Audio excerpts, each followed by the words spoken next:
Je suis ravi d'être avec vous pour ces 20 minutes et content d'avoir autant de monde sur l'heure du repas. C'est une agréable surprise. Bon, après, on connaît la file d'attente de toute façon, donc je pense que mieux vaut être là maintenant et aller manger après ou avant. Aujourd'hui, je vous propose, un peu comme beaucoup dans ce salon, de parler d'intelligence artificielle, mais de pas tant parler de l'intelligence artificielle pour nos apprenants, mais de l'intelligence artificielle pour nous, professionnels de la formation. Comment on peut s'en servir, comment on peut l'intégrer dans nos méthodes de travail et quelles sont ses limites. Je vais présenter rapidement Calimedia, ce qui permettra aussi de me présenter moi-même, passer vite là-dessus pour rentrer sur ce qui nous intéresse le plus aujourd'hui. Alors Calimedia, on est juste derrière ce pilier-là. C'est une agence de digital learning. On a une vingtaine d'années d'existence, historiquement spécialiste de la conception de parcours de formation sur mesure. Et on a rajouté au fil des années des cordes à notre arc, c'est-à-dire le développement d'une plateforme LMS, Utility, la constitution d'un catalogue de formation prêt à l'emploi, donc une quarantaine de références de modules SCORM que vous pouvez déployer directement sur la plateforme de formation, et des missions d'accompagnement, de transformation digitale et d'accompagnement des services formation, notamment à intégrer l'intelligence artificielle dans leur méthode de travail. Je me rends compte que je viens de vous dire ce qu'il y avait sur cette page-là. Voilà. Calimedia, c'est ces 4 secteurs d'activité-là, et on travaille de la PME au grand compte dans tous les secteurs d'activité.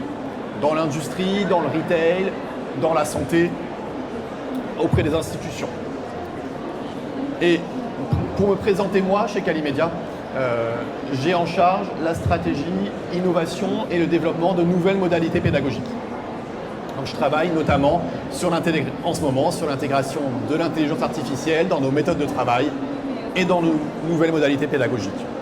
Alors pourquoi on en parle partout en ce moment, et précisément aujourd'hui et hier sur le salon?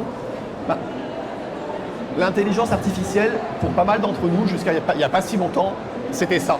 C'est ça qu'on imaginait. C'était pour les autres.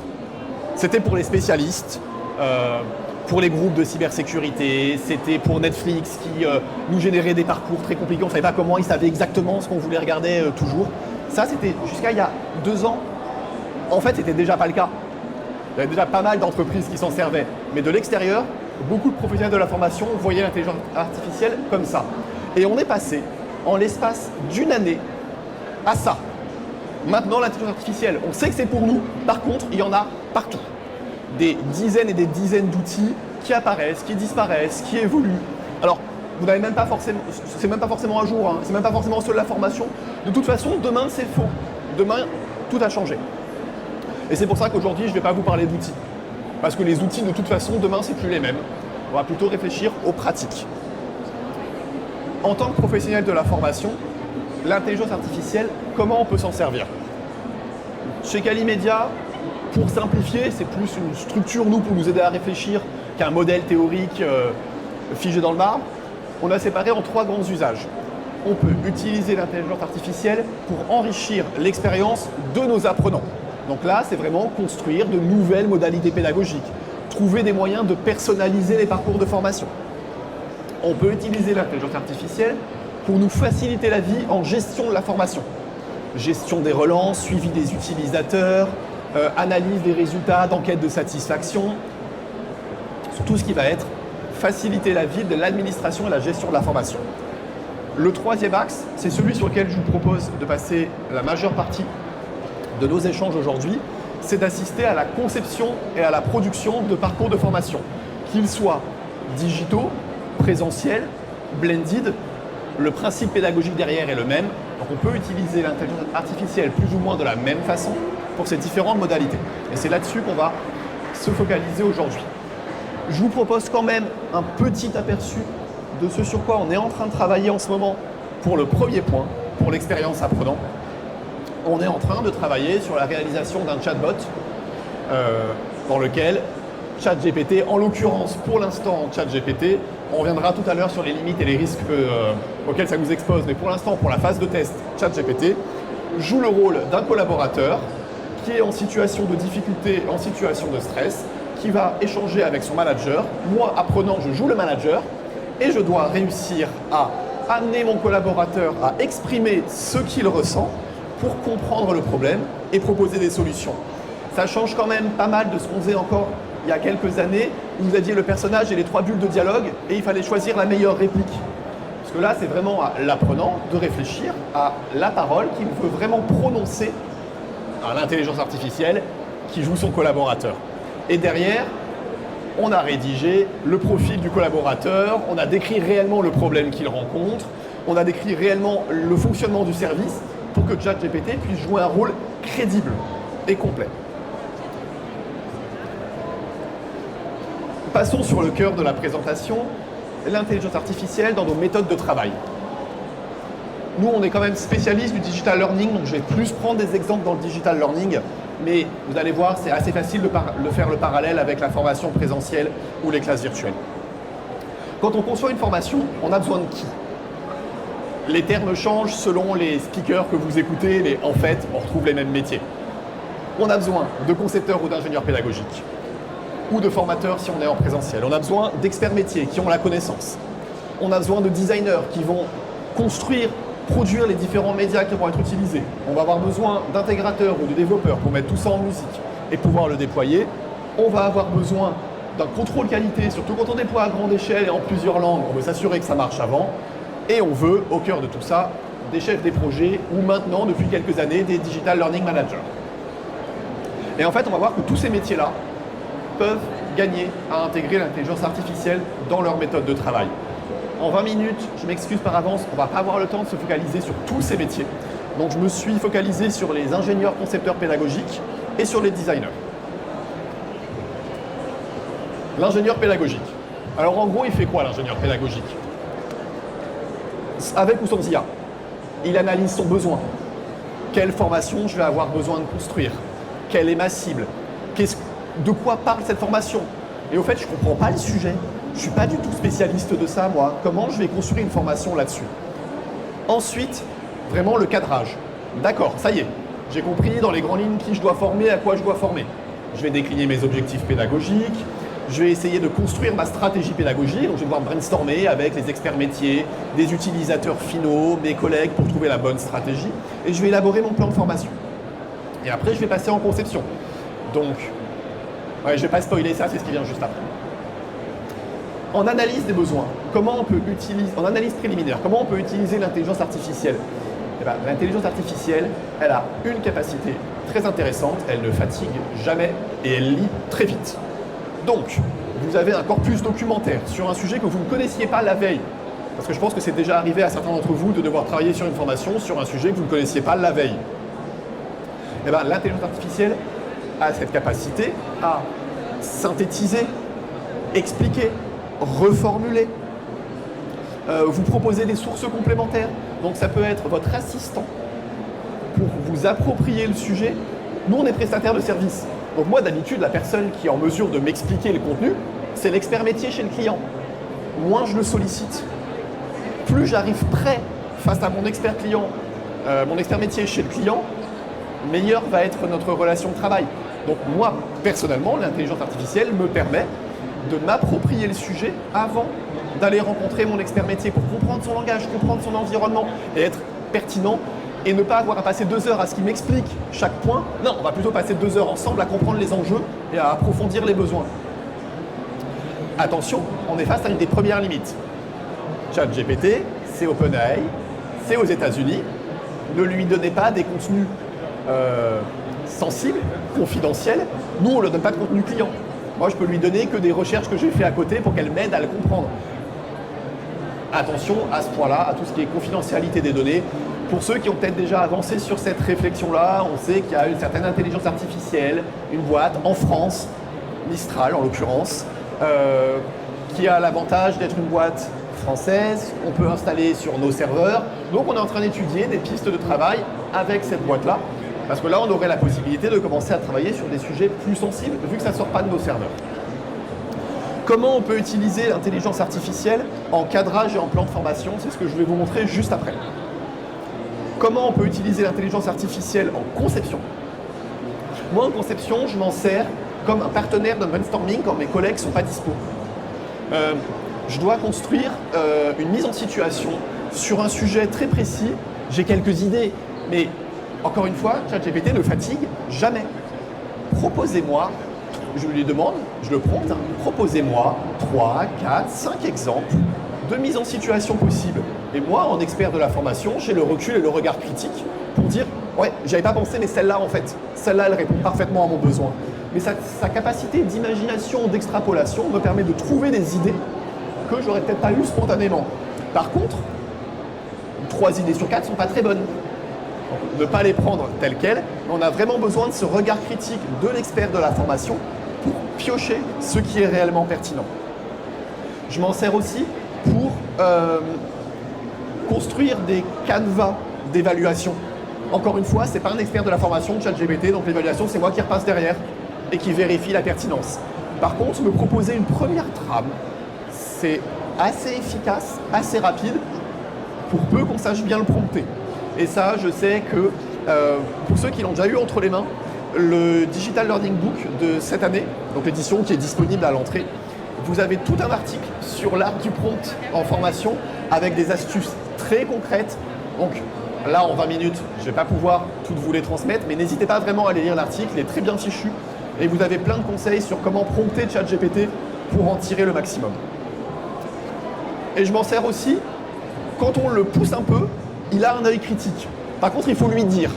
Donc je peux lui proposer mon plan de formation, je peux lui proposer mon évaluation et lui dire qu'est-ce que tu améliorerais, qu'est-ce que tu vois qui manque, en lui donnant quand même le contexte. Maintenant, je vous propose un exemple précis dans le cadre d'un cadrage, de l'élaboration d'un plan de formation. Je lui ai pris un cas très très simple. Je lui ai dit ChatGPT, s'il te plaît, j'ai besoin du plan d'un module e-learning construit avec Storyline, 20 minutes, sensibilisation à la loi Sapin 2 et à la lutte contre la corruption pour tous les collaborateurs d'un grand groupe dans la logistique. Mais bon, c'est une demande assez classique, la loi Sapin 2, il y a des millions de ressources sur Internet, il va y arriver. Alors est-ce qu'il y arrive? Oui. J'ai un plan. Il m'a sorti, alors j'ai épuré un petit peu, il était même plus détaillé que ça, hein. Je l'ai épuré pour pouvoir vous le présenter, mais j'ai globalement une structure de module. J'ai une introduction, j'ai le contexte, il se focalise sur les spécificités de la logistique, des petites mises en situation, une petite conclusion, et j'ai coupé le quiz parce que ça ne rentrait pas sur ma slide, mais il avait très bien pensé quand même à mettre une évaluation à la fin. Donc, est-ce qu'il arrive, ChatGPT, avec une explication si réduite, à me proposer un plan de formation? Oui. Est-ce que ce plan de formation est bon? Bah, bof, quoi. Si on le regarde rapidement, introduction 2 minutes, contexte 3 minutes, principe clé 4 minutes, ça fait 10 minutes. J'ai un module de 20 minutes, pendant 10 minutes, j'ai rien de concret. Mon apprenant en tout public, là, il a passé 10 minutes à entendre une intro et une description de la loi. Il est parti, on l'a perdu déjà. Donc de loin, quelqu'un qui n'a pas ce regard critique, dit bien sûr, ChatGPT, hop, j'ai un sommaire, c'est parti, j'ai optimisé mes process de travail, je vais pouvoir faire des plans de formation. Ça marche en présentiel aussi, hein. Là, je l'ai fait sur un module, mais vous faites en présentiel, il vous fait la même chose. Ça a l'air de fonctionner, mettez ça entre les mains d'un apprenant, ça ne fonctionne plus. Alors qu'est-ce que j'ai fait? Je l'ai reprompté. Je lui ai dit, ok, on va améliorer ça. Mais c'est moi qui lui ai dit, est-ce que tu pourrais améliorer un peu le début? Je trouve que c'est un peu lent avant de rentrer sur la pratique. Qu'est-ce qu'il m'a fait? Il m'a fait ça. Il a changé l'introduction, il a mis une mise en pratique. Voilà, c'est ce que je lui ai demandé. Donc on voit déjà que, encore une fois, je l'ai simplifié. En réalité, il a amélioré un petit peu plus que ça. Parce que je lui ai expressément dit ce que je voulais qu'il améliore. Donc ChatGPT, entre les mains d'un professionnel de la formation qui est capable de voir ce qu'il faut améliorer et de lui dire, on peut construire des parcours de formation plus rapidement que si je l'avais fait tout seul. Donc ça, c'est quelque chose que je pense que tout le monde dans l'Assemblée est capable de faire. C'est-à-dire d'avoir ce recul et ce regard critique pour améliorer ce que l'intelligence artificielle vous propose. Troisième exemple, cette fois, c'est dès le prompt où je lui ai donné une dizaine d'astuces. Mais une dizaine d'astuces tirées de mon expérience. Donc c'est moi qui lui ai dit, attention, pense à glisser au fil de l'eau des moments où tu viens vérifier les acquis. Attention, mets du concret dès le début. Attention, mets de l'interactif tout le temps. attention, parle à la personne, demande-lui qu'est-ce que ça va changer dans son quotidien et qu'est-ce qu'elle s'engage à faire. En fait, je lui ai dit ce que je voulais, mais je lui ai dit en tant que professionnel de la formation. Et on avance, on commence à avoir un parcours qui est gamifié, immersif, interactif, et je pense que si j'avais continué à itérer et à améliorer ça, j'aurais fini par avoir un plan d'un module d'une 20aine de minutes de sensibilisation plutôt pertinent. Mais on voit déjà le chemin entre celui-là, où pendant 10 minutes, on s'ennuie à mourir devant des écrans sur la loi, à celui-ci, où on commence directement par une mise en situation, on a un petit quiz pour vérifier si on a compris, on a une séquence gamifiée, et à la fin, on me demande, moi, utilisateur, qu'est-ce que je m'engage à faire? Donc on commence à intégrer des réels principes pédagogiques. Ça, c'était pour vous proposer un petit exemple vu du concepteur pédagogique. Maintenant, je vous propose de basculer sur le deuxième métier, les designers. On va parler médias maintenant. Pour les personnes qui créent des médias aussi, c'est une révolution. Et pour les personnes qui créent des médias, comme pour les concepteurs pédagogiques, ça fait peur. Est-ce que l'IA va me remplacer? Est-ce que Midjourney, qui est quand même capable de faire des illustrations de très très bonne qualité, va me remplacer?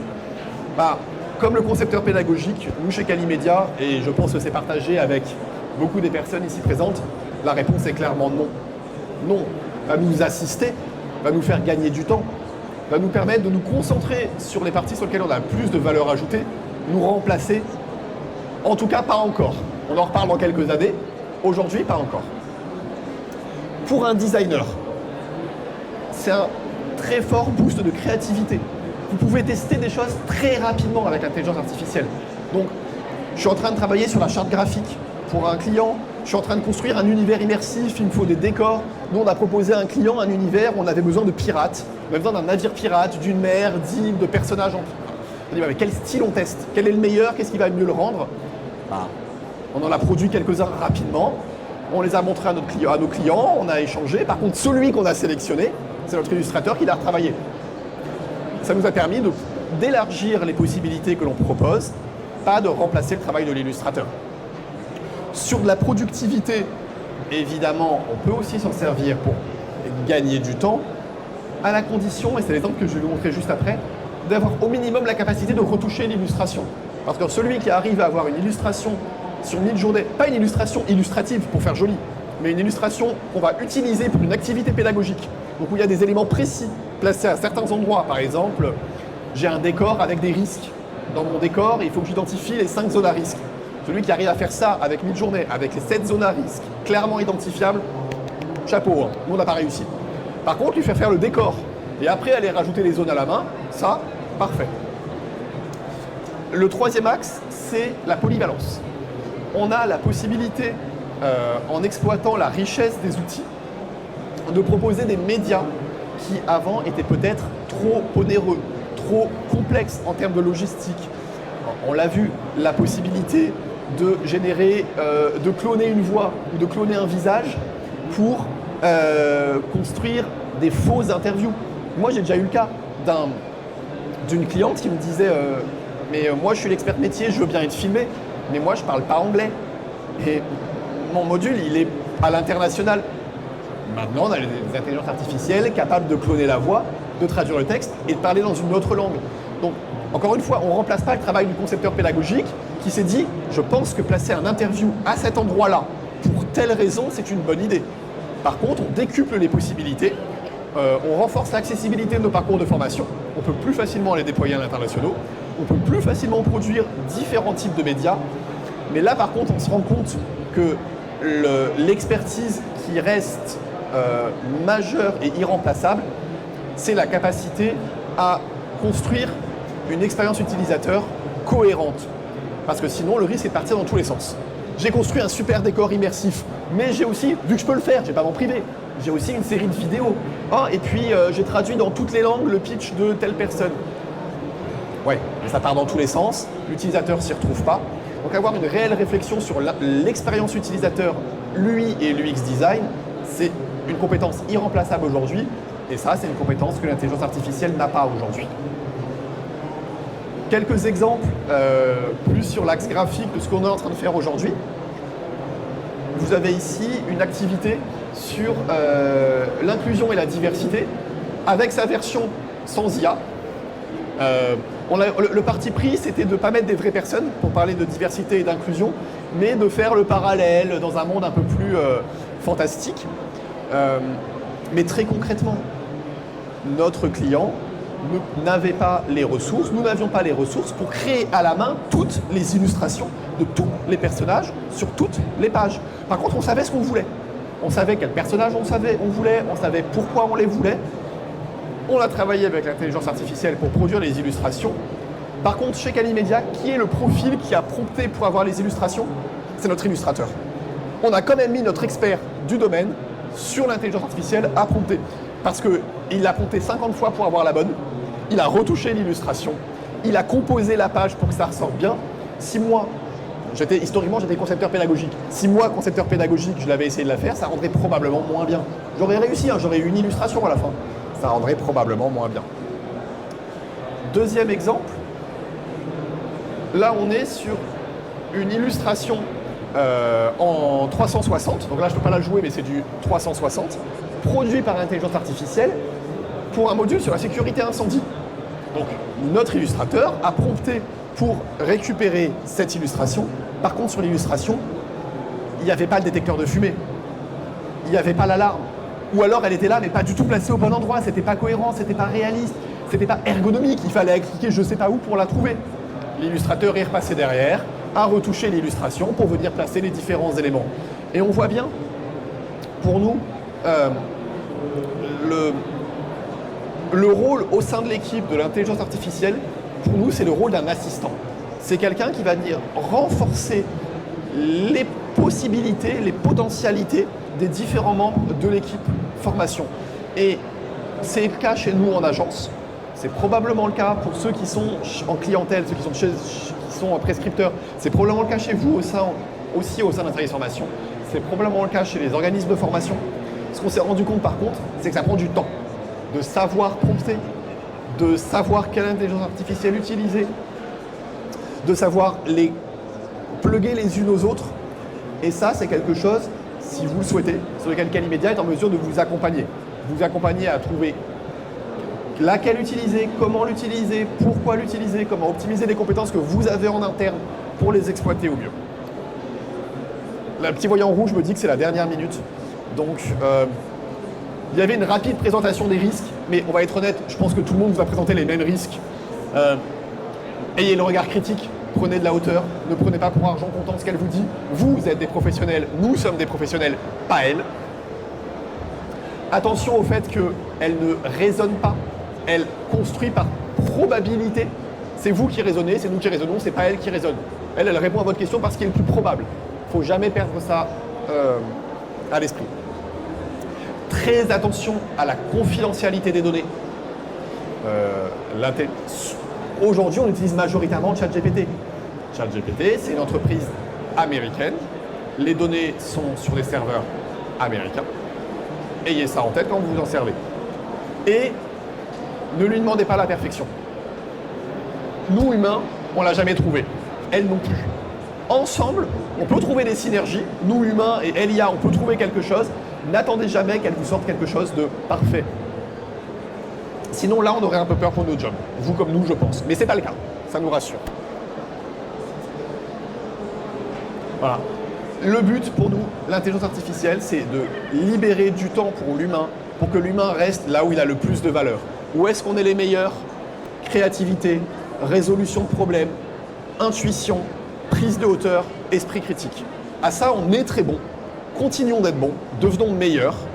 Apprenons à utiliser l'IA comme un outil. Pas pour nous remplacer, mais pour que l'IA devienne notre assistant. Nous, on le voit comme un nouveau collaborateur dans l'équipe. On a recruté sans le faire exprès. Voilà. Un jour, ChatGPT a lancé... voilà. Mais moi, j'avais un nouveau collègue, là, il était assis à côté de moi, il ne prenait pas de place, c'était génial. On a plein de nouveaux collègues dans l'équipe. Par contre, comme des nouveaux collègues, il faut leur donner du temps. Il faut leur expliquer ce qu'on veut. Il faut les onboarder. Et il faut leur trouver un bon rôle dans l'équipe. Parce que sinon, ils se retrouvent dans un coin et on ne sait pas ce qu'ils font. Et il faut se souvenir que, comme des humains, ils auront toujours besoin de nous. J'ai besoin de mes collègues ont besoin de moi, c'est pareil. Elle ne se débrouillera pas sans vous. Et vous. Voilà. Merci à vous. Ouais, ça clignote maintenant, je crois que c'est vraiment la fin.